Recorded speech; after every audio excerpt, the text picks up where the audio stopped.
এই 10 মিনিটের এক্সারসাইজ তোমাকে পেটের গ্যাসের সমস্যা থেকে মুক্তি দেবে।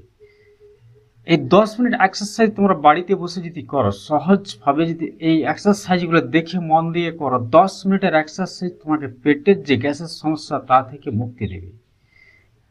আমাদের বর্তমান সময়ে দেখা যাচ্ছে প্রায় 90% মানুষের পেটের সমস্যা বা গ্যাসের সমস্যা। গ্যাসের সমস্যা হলে আমাদের শরীর মন মেজাজ কিছুই ভালো লাগে না। গ্যাসের সমস্যা হলে আমাদের না খেতে ইচ্ছে করে, না কোনো কিছু কাজের প্রতি মন বসে, বিভিন্ন প্রকার আমাদেরকে শরীরের মধ্যে খোঁচা মারে, ব্যথা হয়, পেটে ব্যথা, মাথা ব্যথা, সারা শরীরের মধ্যে ব্যথা অনুভব হয় বা অস্বস্তি বোধ হয়। তো আজকের এই 10 মিনিটের যে এক্সারসাইজ আমি নিয়ে এসেছি, কয়েকটা এক্সারসাইজ, এই এক্সারসাইজগুলো তোমরা যদি প্রতিদিন করো তাহলে এই 10 মিনিটের এক্সারসাইজে তোমাদের এই গ্যাসের সমস্যা চুটকির মধ্যে দূর হয়ে যাবে। তো কিভাবে এক্সারসাইজগুলো করবে, তো চলো সেই বিষয় নিয়ে আজকে আমি কয়েকটি এক্সারসাইজ নিয়ে এসেছি। যারা গ্যাসের সমস্যায় ভুগছো দেখে দেখে সঠিকভাবে করো। যদি ভালো লাগে তো ভিডিওটি একটা লাইক করতে ভুলবে না। যদি মনে হয় ভিডিওটি আমাদের উপকারের জন্য, তাহলে ভিডিওটি বন্ধু আত্মীয়দের শেয়ার করে দেবো। তোমার একটি শেয়ার তাদের উপকারে আসবে। আর যদি নতুন হয়ে আমাদের চ্যানেল প্রথমবার এসেছে এই ধরনের তথ্য বা এই ধরনের ভিডিও পেতে, প্রতিনিয়ত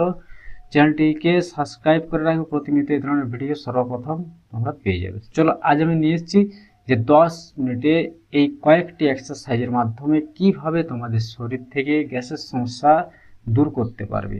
তো বেশি কথা না বলে সরাসরি আমি এক্সারসাইজে চলে যাই। সর্বপ্রথম আমরা যে এক্সারসাইজ করব, ঠিক আমরা এই পজিশনে আসব। এটা অনেকে আবার হর্স বা ডগস পজিশন বলে। তো এখানে এসে দেখো, আমি জাস্ট খুব দূরত্ব এরকম থাকবে না, বা আমাদের কাছাকাছি এই পাশে থাকবে, পা এইভাবে রাখবো। ঠিক আছে, এবারে আমি একটা কথা মনে রাখবে, সবসময় যখন কোনো এক্সারসাইজ প্রাণায়াম করবে তখন শ্বাস প্রশ্বাসের বিশেষ কিছু ভূমিকা থাকে। শ্বাস প্রশ্বাস কখন নেব ছাড়বো সঠিকভাবে দেখে করবে। আমি যখন মাথা তুলব তখন শ্বাস আমি নেব, এই পজিশনে আছি, শ্বাস নিলাম, যতটা পারবো আমার মেরুদণ্ড কোমর থেকে ধানুকের মতো বাঁকানোর চেষ্টা করব। শ্বাস নিলাম,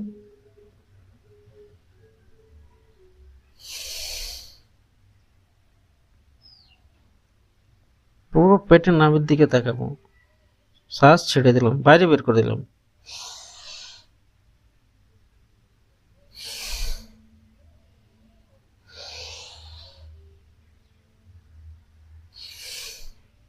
দেখো এখানে বডি আমার দুইভাবে বেঁকে যাচ্ছে। উপরে যখন উঠছি তখন একটা আলাদাভাবে বাঁক হচ্ছে, আবার নিচে যখন পেটের দিকে তাকাচ্ছি তার উল্টো দিকে একটা বেঁকে যাচ্ছে।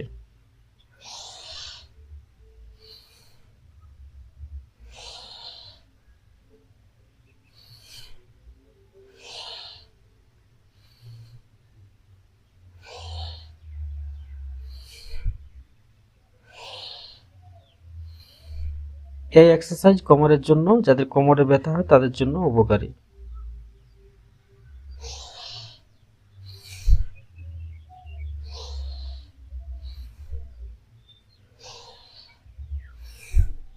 কতবার করবে? মোটামুটি 20 থেকে 25 থেকে 30 বার অবধি করা যায়। ঠিক আছে, যত বেশি করবে তত উপকারিতা বেশি পাবে। এরপর পরের এক্সারসাইজের জন্য আমরা ধীরে ধীরে ধীরে ধীরে এই হাত এইভাবে নিয়ে গেলাম এবং ঠোঁট এবং বুকের খাঁচা আমি এই মাদুরের উপরে মাটিতে আমি ঠেকিয়ে দিলাম।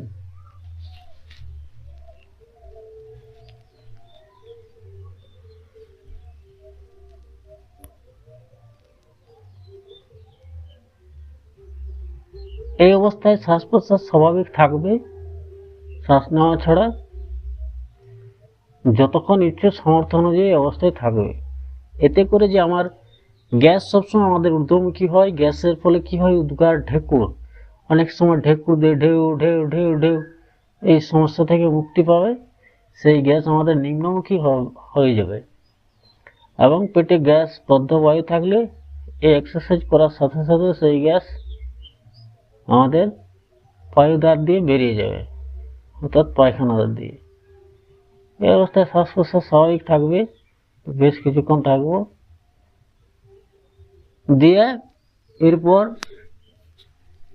একটি করে হাত তুলবো, তুলে পরের এক্সারসাইজে দেখো এই হাতটা আমি ধীরে ধীরে কিভাবে করছি সম্পূর্ণ দেখে করবে। এইভাবে নিয়ে এলাম, এইভাবে, এবং এই হাতটা আমি এই পাশে রেখে দিলাম। শ্বাস প্রশ্বাস দেখো এখানে স্বাভাবিক থাকবে, শ্বাস প্রশ্বাস স্বাভাবিক নিতে থাকবো, ছাড়তে থাকবো। কতক্ষণ থাকবো? 10, 15, 20 সেকেন্ড, 30 সেকেন্ড অবধি থাকবো। দিয়ে আবার আগের পজিশনে চলে আসবো। এবারে এই পাশে এই হাত নিয়ে গেলাম, উল্টো হাত দিয়ে এইভাবে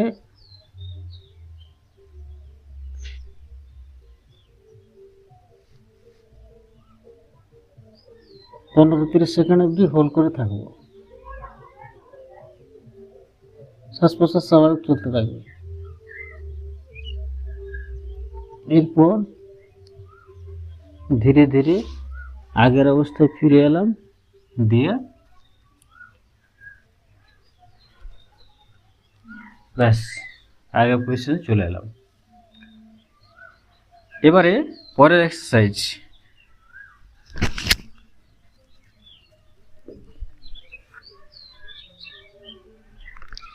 যে এক্সারসাইজগুলো আমি দেখাচ্ছি এগুলো সময় নিয়ে একটু যদি করো 10 মিনিটের মধ্যে তোমরা এর উপকারিতা পাবে। পা তুললাম, স্ট্রেট করলাম, ভাঁজ করলাম, ধরলাম, ধরে শ্বাস ছাড়তে ছাড়তে নাকের ডগা হাঁটুতে ঠেকাবো।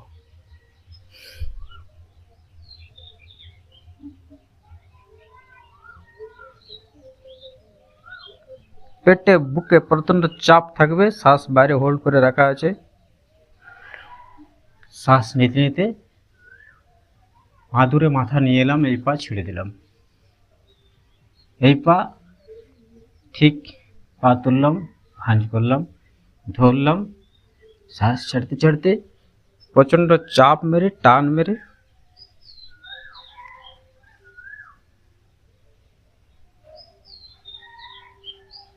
10-15 সেকেন্ড থাকার পর শ্বাস নিতে নিতে আগের অবস্থায় ফিরে এলাম। একটা পা দিয়ে তিন থেকে 4 বার করে করবে, দুটো পা দিয়ে। এই পা দিয়ে 3 থেকে 4 বার, এই পা থেকে 3 থেকে 4 বার, মোট 8 বার করবে। এরপর স্ট্রেট করে দুটো পা তুললাম, ভাঁজ করলাম, ধরলাম, এখানে শ্বাস পুরো টান করে চেপে ধরবো এবং একটু এইভাবে মেসেজ করব। শ্বাস বাইরে ছাড়া হোল্ড অবস্থায় আছে। কতক্ষণ মেসেজ করবে? হবে 10 থেকে 15 সেকেন্ড, 20 সেকেন্ড অবধি। তারপর শ্বাস নিতে নিতে চলে এলো। তো এই যে এক্সারসাইজটি, এটি পেটের জন্য প্রত্যেকটা এক্সারসাইজ খুব পাওয়ারফুল এক্সারসাইজ। এবারে পরের এক্সারসাইজের জন্য আবার আমি শুয়ে পড়ব, কিন্তু দেখে করলে ভালো হয়। কিভাবে করছি? দুটো পা তুললাম, দুটো পা এইভাবে ধরব এবং আমি দুটো পাকে এই হাঁটুগুলোকে টেনে আমি চেষ্টা করব আমার এই মাদুরে ঠেকানোর, এবং এই আমার কোনো এখান থেকে ভাঁজ থাকবে। এই অবস্থায় আমি মোটামুটি 10 থেকে 15 সেকেন্ড থাকবো, 30 সেকেন্ড অবধি থাকবো। শ্বাস প্রশ্বাস স্বাভাবিক থাকবে, পেটের উপরে চাপ পড়বে, বদ্ধ বায়ু থাকলে বেরিয়ে যাবে। দিয়ে ছেড়ে দিলাম। পরের এক্সারসাইজ হাত আমরা যেভাবে জোড় করি ঠিক সেইভাবে পা জোড় করব, নমস্কার করে এভাবে আমরা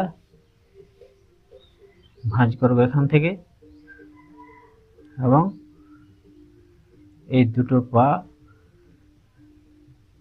আমরা,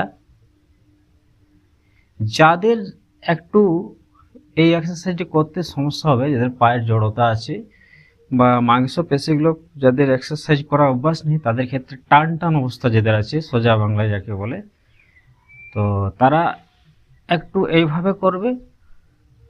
তারপর কিছুদিন অভ্যাস করার পর সম্পূর্ণ পা এইভাবে গুটিয়ে এইভাবে করবে।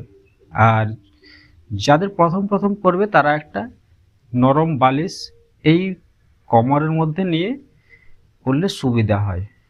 এইভাবে শ্বাস প্রশ্বাস স্বাভাবিক থাকবে।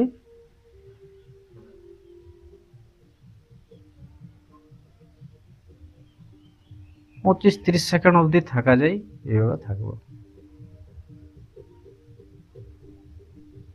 বেশ, চাপ দিয়ে সম্ভব হয় হাতে চাপ দিয়ে দুই হাঁটুকে মাথুরে ঠেকাবো। তো এইভাবে যে কয়েকটি এক্সারসাইজ আমি তোমাদের দেখালাম, এই প্রতিটি এক্সারসাইজ খুব সহজ, এগুলো বাড়িতে বসে করা যায়। সময় যাদের থাকে না এক্সারসাইজ করার জন্য, বাড়ির ছাদে বসে সকাল বিকেল 10-10 মিনিট করে যদি করতে পারো। এই যে গ্যাসের সমস্যার জন্য আমাদের অনেক সময় পেটে ব্যথা হয়, জয়েন্টে ব্যথা হয়, মাথা ধরে থাকে, বমি ভাব, পেট ফুলে যায়, খেতে ইচ্ছে করে না, বিভিন্ন সমস্যা আমাদের গ্যাসের জন্য হয়ে থাকে। আর দীর্ঘদিন থেকে পেটে গ্যাসের সমস্যা থাকলে আমাদের অন্য কিছু রোগে আমাদের শরীর আক্রান্ত করে।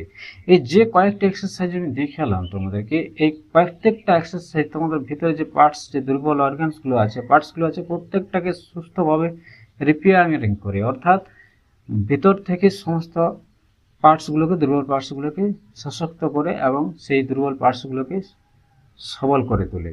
তো যোগ ব্যায়াম প্রাণায়াম এমন একটা অভ্যাস যা মানুষের রোগের মূল উৎস থেকে তাকে ছুঁড়ে ফেলে দেয়। তাই আসুন আমরা সবাই মিলে একসাথে ঐক্যবদ্ধ হয়ে বলি, কর যোগ, রহ নিরোগ। যোগ একমাত্র উপায় যা মানুষকে সারা জীবন সুস্থ এবং সবল রাখতে সাহায্য করে। সুন্দর সুস্থ পৃথিবী একটি গড়ে তুলতে হলে নিজেকে আগে সুস্থ সুন্দর হতে হবে, তারপর আমি অন্যদেরকে সুস্থ করব। তাই এসো আমার সাথে সাথে তোমরা প্রতিদিন আমার এই চ্যানেল দেখে যোগাভ্যাস করো। যদি ভালো লাগে তো ভিডিওটি অবশ্যই একটা লাইক করবে, বন্ধু আত্মীয়দের শেয়ার করতে ভুলবে না। আর প্রত্যেকে যোগ করো, এক্সারসাইজ করো, যোগ, রহ নিরোগ। সবাই ভালো থাকবে, সুস্থ থাকবে, এই আশা কামনা করি আজকের ভিডিও আমি এখানে শেষ করছি। ধন্যবাদ।